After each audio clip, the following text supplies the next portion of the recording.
Thank you, Mr. Speaker. In trying to decide how to vote for this motion, we have to start with a basic premise. And that's a basic premise which I think the majority of people in this room agree on. And that is that the present funding system for transportation is broken.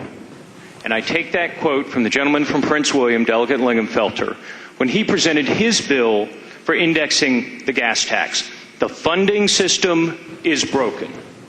The chairman of finance agreed with that premise, saying the funding system is broken.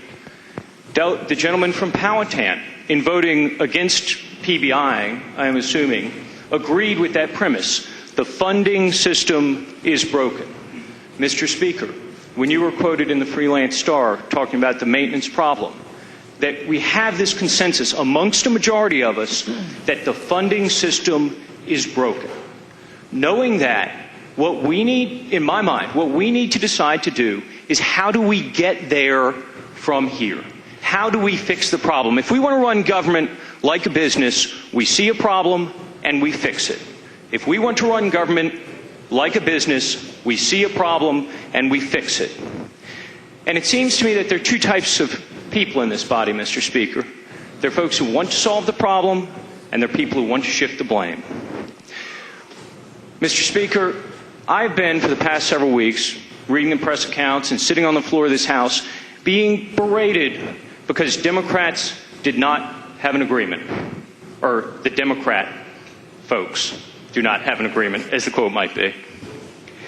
And we've come very close to a consensus.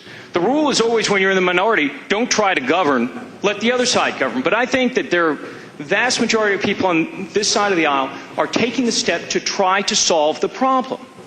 And so what we're faced with this motion, Mr. Speaker, is how do we get to the consensus which we are rapidly building on solving the problem? And I think the way that we get there is by voting no. Because we know that if we vote no, the Sasslaw bill will come up. We can offer to strip the gas tax out.